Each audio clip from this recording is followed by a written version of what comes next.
आज़ादी का दिन है और ऐसे में देश के आज़ाद योद्धाओं की बात ना हो, भला ऐसा कैसे हो सकता है। कोविड-19 जैसे खतरनाक वायरस से आज़ादी दिलाने के लिए एक जंग लड़ी जा रही है पूरे देश और दुनिया में, और खासतौर पर हिंदुस्तान में आईपीएस और आईएएस अफसरों की भूमिका की सराहना चारों तरफ हो रही है। ऐसे में आज हम आपकी मुलाकात कराने वाले हैं इंदौर पुलिस के कप्तान डीआईजी श्री हरिनारायण चारी मिश्र जी से, जो कि इस स्वतंत्रता दिवस पर आजाद योद्धा के तौर पर लगातार समाज की सुरक्षा का नारा बुलंद कर रहे हैं। किस तरह से पुलिसिंग सिस्टम ने इस चुनौतीपूर्ण हालातों में भी अपनी पूरी कर्तव्य निष्ठा के साथ जो है 24 घंटे सातों दिन सतर्कता दिखाई, और कैसे जनता की सेहत का ख्याल रखने के साथ साथ उनकी सुरक्षा का नारा बुलंद किया। सर, सबसे पहले आज़ाद योद्धा के तौर पर हम आपसे बात कर रहे हैं। ये जो कोरोना काल है ये कई सदियों तक याद करा जाएगा, और किस तरह से इस चुनौतीपूर्ण काल ने आपकी भी जिंदगी को बदला है। और जब इंदौर ऐसे हालातों में था, कहा जा रहा था कि देश के जो तमाम रेड स्पॉट्स हैं उनमें इसकी गिनती हो रही थी, तब आपको पुलिसिंग सिस्टम की कमान सौंपी गई। कितना मुश्किल रहा, कितना आसान रहा, इस पल को कैसे याद करेंगे आज के मौके पर? यह दौर जो है अप्रत्याशित चुनौती का दौर है। इसमें इसने पूरे कालखंड में अगर देखेंगे तो सभी लोगों की न सिर्फ दिनचर्या बदली है, सामाजिक आर्थिक समीकरण बदले हैं, चुनौतियां बदली है, और पढ़ाई की पद्धति से लेकर के लोगों के जीवन जीने के हर परिस्थितियों तक को बदल डाला है। तो मुझे लगता है कि इसका प्रभाव पुलिसिंग पर भी पड़ा है। पुलिसिंग के जिन मुद्दों को लेकर के कब पुलिस के जो रहता था कि कोई भी अगर चेहरे को ढकता है, अगर छिपाता है, तो माना जाता था कि उसकी पुलिस चेकिंग करती थी, पुलिस उसकी सख्ती से उस पर निगाह रखती थी। लेकिन आज परिस्थितियां ऐसी हैं कि हर व्यक्ति के लिए ये अनिवार्य है वो मास्क लगाए। अब पुलिस मास्क न लगाने के लिए चालान करती है। तो परिस्थितियां बदली हैं, और इन बदली परिस्थितियों में पुलिस की चुनौतियां भी बदली हैं। अब ऐसे में सवाल उठता है कि पुलिस कैसे इन चुनौतियों से निपटते हुए अपने जो व्यावसायिक उसकी योग्यता है, व्यावसायिक जो चुनौतियां हैं, उस पर खरा उतरे। अगर हम देखें तो पुलिस ने पिछले दिनों लगातार अपने व्यावसायिक दक्षता का परिवर्तन करते हुए एक बड़ा संतुलन बना के कार्य किया है। जैसे कि आज के दिन में लगभग 90 पुलिसकर्मी भी कोरोना से या तो जूझ चुके हैं या जूझ रहे हैं। लेकिन इसके साथ साथ पुलिसिंग की जहाँ तक बात आती है, कार्रवाइयों की बात आती है, पुलिस के नए नए जो अपराध हुए हैं, अपराधों की धरपकड़ की बात आती है, पुलिस ने बिल्कुल लग करके हर लगभग चुनौती का, हर अपराध का खुलासा किया है। पूरी तरह से लगातार कोरोना काल में जिस तरह की चुनौतियाँ आई, चाहे क्वारंटाइन सेंटर को ध्यान रखने के लेकर के, जगह जगह जहाँ पर लोगों की मदद करने की बात है, चाहे स्वास्थ्य की टीमों के साथ जहाँ पर सुरक्षा देने की बात हो, हर जगह पुलिस ने लगभग साथ कंधे से कंधा मिला करके प्रथम पंक्ति के योद्धा के रूप में काम किया है। तो आने वाले समय में भी ये चुनौतियाँ रहेंगी। ये चुनौतियाँ का दौर अभी ख़त्म नहीं हुआ है, चुनौतियाँ जारी रहेंगी। लेकिन पुलिस को इन्हीं चुनौतियों के बीच में अपने को ढालना है, और मुझे पूरा उम्मीद है कि इन चुनौतियों के साथ साथ पुलिस अपने कर्तव्य पे पथ पर भी उसी तरह खरा उतरेगी। सर, बतौर डीआईजी जब 23 मार्च को आपको इंदौर पुलिस की कमान सौंपी गई, सरकार ने एक बड़ा फैसला लिया, आपको दोबारा इंदौर के डीआईजी पद को सुशोभित करने के लिए एक बड़ी जिम्मेदारी आपके कंधों पर सौंपी थी। किस तरह से मन में ख्याल आ रहे थे, क्योंकि इंदौर वो जिला था उस दरमियान जब दिल्ली मुंबई के बाद इंदौर का नाम आ रहा था। क्या कभी कोई मन में ये बात आई कि कितने विपरीत हालातों में आपको शहर मिला है, और ऐसे में पुलिसिंग कप्तान की भूमिका भी निभाना है, लॉकडाउन का 100% पालन भी करना है, और जनता की जानमाल और सेहत का भी ख्याल रखना है? कैसे ये पड़ा आपको? निश्चित तौर पे कई बार ऐसी चुनौतीपूर्ण दौर आते हैं, जो कि चुनौतीपूर्ण दौर आपको इस नई परिस्थितियों से निपटने के लिए आपके साथ के जो एक टीम है उसको एक परीक्षा लेते हैं। और मुझे लगता है कि हम लोगों के भी, पुलिस की भी एक टीम के रूप में भी परीक्षा का दौर है।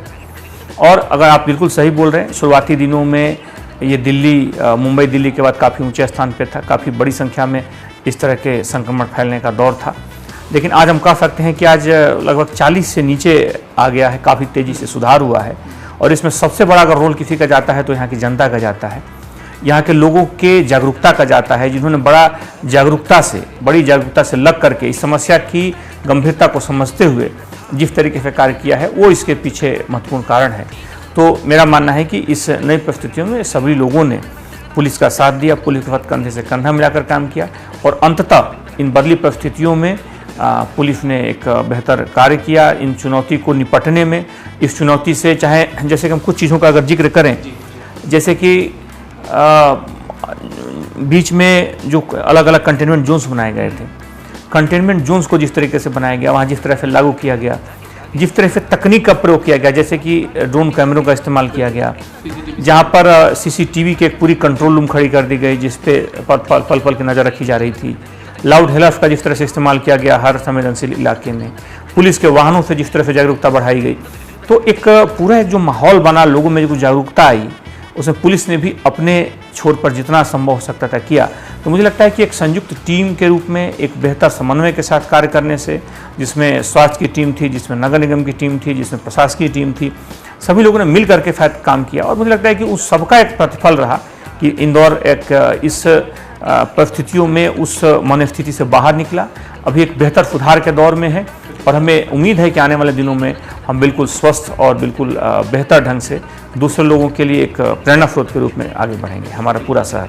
सर, एक सवाल मेरे जहन में आ रहा है, जब कोरोना काल चल रहा था तो ऐसा कहा जा रहा था कि जो फ्रंट लाइन वॉरियर्स हैं उनके लिए वो भी जो है जान जोखिम में डालकर मैदान में जा रहे थे। कई ऐसे नज़ारे मीडिया के कैमरों में कैद हुए जब आप कंटेनमेंट जोन तक पहुँचे, कई ऐसी घटनाएं हुई जहाँ पर उनकी पुनरावृत्ति ना हो, इसलिए पुलिस ने जो है वहाँ पर मार्च भी निकाला। आप खुद कमान संभाले हुए थे, क्या कभी कोई मन में ऐसा ख्याल आया कि परिवार भी है और समाज की सुरक्षा के साथ साथ खुद की सेहत का भी ख्याल रखना है और परिवार की भी चिंता होती है, जाहिर सी बात है जब वैश्विक ऐसी महामारी का दौर चल रहा है, तो कोई ऐसा पल हमसे साझा करना चाहेंगे? निश्चित तौर पे जब शुरुआती दौर में इस तरह की बातें आई थी तो सभी के लिए चुनौतीपूर्ण स्थिति बहुत ज़्यादा थी। अब अंतर बस ये है, सावधानी उतनी ही रखनी है, लेकिन एक जो अपेक्षित लोगों में जागरूकता बढ़ी है और कहें तो कुछ लोगों में थोड़ा सा इसको लेकर के जो झिझक थी, भय था, वो भी कम हुआ है। लेकिन अगर हम मानेंगे तो उतनी ही गंभीरता रखने की आवश्यकता है। शुरुआती दौर में इसे कैसे निपटा जाए, इसको ध्यान में रखने की जहाँ तक बात है, तो शुरुआती दौर में हम लोगों ने इस पूरी परिस्थिति को देखते हुए पूरे जो जवान थे, 1200 जवानों को बाहर रखा गया जो अपने घर से लगभग 2 महीने दूर रहे। हम लोग भी बाहर रहे, निश्चित तौर पे एक अलग तरीके से हम लोगों को जो दिनचर्या थी बिल्कुल अलग तरीके से थी।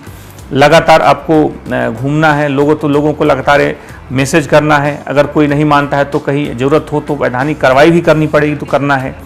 इन सारी चीज़ों का उद्देश्य था कि हमारा शहर के जो युवा हो वो सुरक्षित महसूस करे, इसके प्रति खुद जागरूक हो और ये निर्णय को थोपा हुआ निर्णय न समझे, वो माने कि वो स्वयं का लिया हुआ निर्णय है, वो उसकी सुरक्षा के लिए, उसकी सेहत के लिए, उसकी हिफाजत के लिए लिया गया निर्णय है और उसको आत्मसात करे। तो लगातार लंबी कोशिश के बाद, हमारी सारी टीमों के लगातार प्रयास के बाद अंततः हमारा सफल रहा प्रयास और जैसा कि मैंने बताया कि तीसरे स्थान से घट के लगभग 44वें स्थान तक बीच में शहर पहुंचा मुक्त महामारी से प्रभावित होने के दौर में। तो एक बड़ी उपलब्धि थी कि जिस तरीके से ये संख्या घटी है, मुख्य तौर पे प्रतिशत के लिहाज से, जिस तरीके से जो अनुपात है उसके लिहाज से, तो मुझे लगता है कि एक शहर के लिए एक बड़ी छलांग है और आने वाले दिनों में हम और ज़्यादा। सर, एक सवाल और मुझे लगता है कि जनता जानना चाहेगी, जिस तरह से आपके बारे में कहा जाता है कि आप पुलिसिंग सिस्टम के मुखिया होने के साथ साथ एक साहित्य प्रेमी भी हैं, कला प्रेमी भी हैं और सीधे तौर पर कहा जाए तो मानव सेवा को लेकर आपका एक जज्बा और जज्बात अलग ही परिलक्षित होते हैं।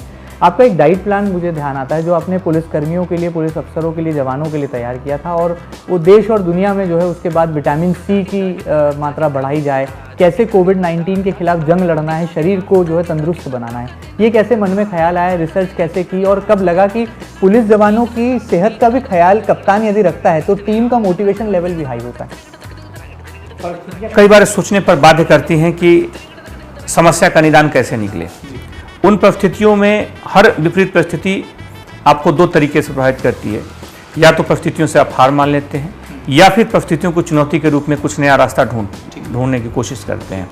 हम लोगों ने हमारी टीम ने इस बात पे किया कि आखिर जवान इतनी बड़ी संख्या में हैं और इतने जो दिनचर्या की जो चुनौतीपूर्ण कार्य हैं, अगर पुलिस अपराधियों को पकड़ना बंद कर दे, अपराधों की तफ्तीश करना बंद कर दे, वारंटों की तामीली करना बंद कर दे, दूसरे राज्यों में जाना बंद कर दे, तो अपराध बेतहाशा बढ़ जाएंगे। लोगों में कई परिस्थितियों के कारण जो एक डिप्रेशन है उसका स्तर बढ़ जाएगा। तो मुझे लगता है कि ये एक ऐसा दौर होगा जो कि कोई भी नहीं चाहेगा और पुलिस पे कंधे पर उसकी जिम्मेदारी है। इसके लिए हम लोगों ने तय किया कि ये विकल्प तो नहीं है हमारे पास। फिर दूसरा विकल्प है कि हम स्वास्थ्य को कैसे सुरक्षित रखें, उसको ध्यान में रखते हुए जब काफ़ी जगहों पे हुआ था उसका रिसर्च किया गया, कई डॉक्टर से बात की गई और मुख्यतः ऐसे जो मुख्यतः घरेलू चीज़ों से, जो स्वास्थ्य संबंधी जो जागरूकता के मिसाल थे, या फिर जिनको अगर हम कहें तो जिनको घरेलू जो मेडिसिन से जिन्होंने काफ़ी इस पर गहन रिसर्च किया था, इसका उपयोग किया था, तो उसके अंतर्गत ये चीज़ें निकल के सामने आई और एक डाइट प्लान लागू किया गया। और प्लान लागू जब किया गया तो देखा गया कि काफ़ी इसके सकारात्मक परिणाम सामने आए हैं। लगभग 10 से 11 जवान जो अंतिम फेज में आए थे, सभी लगभग 3-4 दिनों में उनका निगेटिव रिपोर्ट भी आ गई है। हालांकि एसिम्प्टोमेटिक थे, बहुत ज़्यादा गंभीर नहीं थे, लेकिन फिर भी सामान्य दिनों में 4 दिनों में रिपोर्ट निगेटिव नहीं आ पाती है। तो काफ़ी एक इससे मनोबल बढ़ा जवानों का कि कम से कम एक जो आशंका होती है, जो भय का वातावरण रहता है, निश्चित तौर पे उससे आप मुक्त हो जाते हैं। हालांकि सावधानी कम नहीं करना चाहिए, लेकिन सावधानी के साथ साथ एक मन में अगर सुरक्षा का बोध रहे तो हम ज़्यादा हिम्मत के साथ, ज़्यादा जुझारूपन के साथ काम कर पाते हैं। कोरोना काल में एक दौर ऐसा भी आया जब ये कहा जा रहा था कि लॉकडाउन है तमाम जिंदगियां, लेकिन जैसे ही अनलॉक हुआ तो क्राइम बढ़ेगा, ये एक अंदेशा पहले से था और कुछ ऐसा हुआ भी। कई ऐसी वारदातें हुई, हालांकि पुलिस ने उसका पर्दाफाश भी किया, सही समय पर खुलासा हुआ है, मुजरिम पकड़े गए। कितना चुनौतीपूर्ण होता है, पहले आपको जनता की सेहत का भी ख्याल रखना है, समाज को सुरक्षित भी रखना है और बाद में अपराधियों पर भी नकेल कसना है। क्या आपके सामने कोई ऐसी चुनौती आई और अनलॉक होने के बाद कितना चुनौतीपूर्ण और हो गया आपका? अनलॉक होने के बाद चुनौतियाँ बढ़ी जी, चूँकि जो भी सामाजिक परिस्थितियाँ हैं, सामाजिक परिस्थितियाँ अपराध का कहीं ना कहीं अपराध को प्रभावित करती हैं। जो आर्थिक परिस्थितियां हैं वो प्रभावित करती हैं। तो अगर हम देखें जिस तरह की सामाजिक परिस्थितियां बदली, जिस तरह से आर्थिक परिस्थितियां लोगों की परिवर्तित हुई, तो उसने कई अपराधों को जन्म दिया, कई अपराधों की कारक बनी। और उसी कड़ी में यहाँ पे 2 घटनाएं हुई जिसमें आसपास के ही युवकों ने, जो कि बहुत ज़्यादा इनका क्रिमिनल रिकॉर्ड नहीं था, एक बैंक को डाका डाल दिया, एक दूसरे घरों में एक लूट हो गई। तो इन घटनाओं को पुलिस ने बड़ी चुनौती से लिया, क्योंकि इन घटनाएं ऐसी होती हैं जो समाज में एक भय का माहौल पैदा करती हैं अगर अपराधियों को न पकड़ा जाए। लेकिन पुलिस ने इस चुनौती को बड़े ही एक सहजता से लिया और बड़े चुनौतीपूर्ण ढंग से लिया कि हम इसे करके दिखाएंगे। इस आरोपियों को किसी भी हालत में नहीं छोड़ा जाएगा, भले ही कोई सुराग न हो, पुलिस सुराग तक पहुँचेगी। और अंततः दोनों मामलों का अगले 2-3 दिनों में खुलासा कर दिया गया, उन पर कड़ी कार्रवाई हुई और मुझे लगता है कि इससे अपराधियों के हौसले पस्त हुए।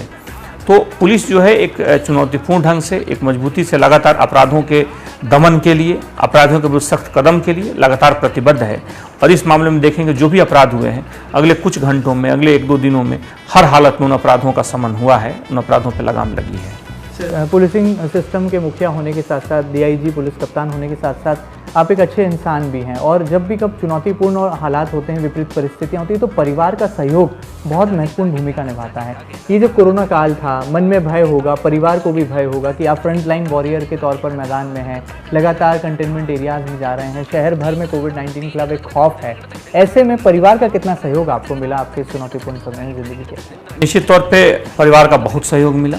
परिवार ने लगातार इस पूरे दौर में कंधे से कंधा मिलाकर साथ देखो कि अगर हम एक मानसिक संबल आपके पास ना हो, आप जिन चुनौतियों से लड़ रहे होते हैं, तो मुझे लगता है कि आपकी लड़ाई कमज़ोर पड़ जाती है। तो ऐसे में निश्चित तौर पे जो बच्चे हैं, जो परिवार के मुख्य तौर पे अगर आप बाहर ही रहते हैं, तो इसमें भी आपको एक मानसिक संबल होना चाहिए। और ये एक बड़ी, मैं कहूँगा कि एक सकारात्मक माहौल उसमें एक मायने रखता है। तो निश्चित तौर पर हर पुलिसकर्मी के लिए, हर व्यक्ति के लिए इस तरह की चुनौतीपूर्ण दौर में ज़रूरी है कि उसके जो परिजन हैं, उसके जो साथ के लोग हैं, घर के लोग हैं, मानसिक रूप से उसके साथ रहें। और मुझे लगता है कि शायद हमें पूरा सहयोग मिला, जिसके लिए हम बेहतर ढंग से और कार्य करने में। तो कुछ बात है सर, आपने परिवार की बात की है, किस तरह से इस कोरोना काल ने आपकी ज़िंदगी को बदला है और आपने वो कौन से लाइफस्टाइल में बदलाव लाए हैं ताकि आप खुद को भी जो है सुरक्षित रख पाए हैं, कोविड-19 से बच पाए हैं? और वो कौन सा डाइट प्लान आप खुद जो है आजमाते हैं और उसे लागू करते हैं अपने साथ में, ताकि आप भी जो है सुरक्षित रह सकें? क्योंकि कप्तान का हम लोगों के कार्य की अगर देखें तो प्रतिदिन सैकड़ों लोगों से मुलाकात होती है और आपको हर जगह जाना पड़ता है, अलग अलग जगहों पर अलग अलग परिस्थितियों में काम करना पड़ता है। तो ऐसे में बड़ा ज़रूरी है कि हम खुद भी उसको लेकर के हों। हालांकि मैं कहना चाहूँगा कि थोड़ी सी कई बार लापरवाही में चूक हो जाती है। उस डाइट प्लान के बारे में पता हो सकता है, कई बार हम भी उसका पालन ना कर पाते हों, ये बात भी सही है। लेकिन फिर भी पूरी तरह से कोशिश रहती है कि जो सुरक्षा के जो मानक हैं, सुरक्षा के जो मापदंड हैं, जो बेहतर जो डाइट प्लान है, इन चीज़ों का पालन किया जाए। क्योंकि अगर कई बार अगर जो वरिष्ठ अधिकारी या वो व्यक्ति जो कि उसमें साथ साथ काम कर रहे हैं, और कोई व्यक्ति बीमार पड़ता है तो साथ के लोगों का कहीं ना कहीं मनोबल गिरता है। तो मुझे लगता है कि हर व्यक्ति को अंतिम कड़ी से लेकर के ऊपर की कड़ी तक हर व्यक्ति को अपनी हिफाजत के लिए, अपने स्वास्थ्य की हिफाजत के लिए भी लगातार ध्यान देना चाहिए और ये भी उतना ही ज़रूरी है, बाकी कारण के साथ साथ ये भी उतना ही ज़रूरी है, क्योंकि अगर हम खुद बीमार हो जाएंगे, खुद अगर हम अस्वस्थ हो जाएंगे तो पूरी एक हमारी कड़ी टूटती है और ये चीज़ हमें मानसिक रूप से कमज़ोर करेगी। सर, आज़ादी का दिन है, स्वतंत्रता दिवस की बेला है, ऐसे में ये राष्ट्रभक्ति की भावना आपके अंदर कैसे हिस्से ले रही है? क्योंकि इतने चुनौतीपूर्ण हालातों में जब हम काम करते हैं तो एक गर्व की भावना भी होती है कि एक ऐसा जिला जो कि विपरीत परिस्थितियों में था उसे प्रतिकूल से अनुकूल भी बनाया आपने। आज हम अनलॉक हैं, इतनी खुली आबो हवा में बात कर पा रहे हैं, सोशल डिस्टेंसिंग के साथ ही सही, लेकिन ज़िंदगी रफ्तार तो पकड़ ही रही है। राष्ट्रभक्ति कैसे सर आप परिभाषित करते हैं? 15 अगस्त एक ऐसा दिन है, एक ऐसा शब्द है जो हमारे भीतर एक चिंगारी पैदा करती है, क्योंकि इस तक पहुंचने में जिस तरीके की परिस्थितियां बनी, जिस तरह के रास्तों से लोग गुजरे, उस सभी के लिए एक नई मंजिल, नया सोपान तय करती है। तो मैं इसमें यही कहना चाहूँगा कि इस परिस्थिति तक पहुंचने में भले ही अभी परिस्थितियां अलग हैं, अभी जो स्वतंत्रता दिवस की जो परिस्थितियाँ हैं थोड़ी सी भिन्न हो सकती हैं। हो सकता है सार्वजनिक आयोजन का कद उतना बड़ा ना हो, उतनी संख्या में लोग ना हो, लेकिन अगर हम आंतरिक रूप से देखें तो हमारा उल्लास उतना ही है, इसका गौरव उतना ही है, उसको लेकर के जो खुशी है, जो उसको लेकर के एक अभिमान होता है मन में, वो हमारे अंदर किसी भी व्यक्ति के अंदर उपजरा भी कम नहीं है। नई परिस्थितियों ने लोगों को इकट्ठा करने से जरूर रोक रखा है, लेकिन जो एक उल्लास की ऊंचाइयां हैं उसमें कोई कमी नहीं आई है। तो निश्चित तौर पे इस नए परिवेश में नए तरीके से समन्वय करके हम भले ही नए कलेवर में इसको मना रहे हैं, लेकिन हमारी जो आंतरिक उत्साह है, एक जिजीविषा जो होती है, इसको लेकर के जो गौरव का भाव आता है, इसको लेकर के जो आत्मसम्मान पैदा होता है, मुझे लगता है उसमें किंचित कमी नहीं है। और हम पूरे शहरवासियों को, सभी को स्वतंत्रता दिवस की बहुत बहुत हार्दिक शुभकामनाएं देना चाहेंगे इस अवसर पर। सर, बहुत बहुत शुक्रिया सर, आपने बहुत सारा हमें समय दिया और आपके बारे में जैसा हमने सुना वैसा हमने पाया भी, और इस विपरीत काल में जो आपने कमान संभाली पुलिस सिस्टम की वो वाकई में तारीफ़ काबिल है।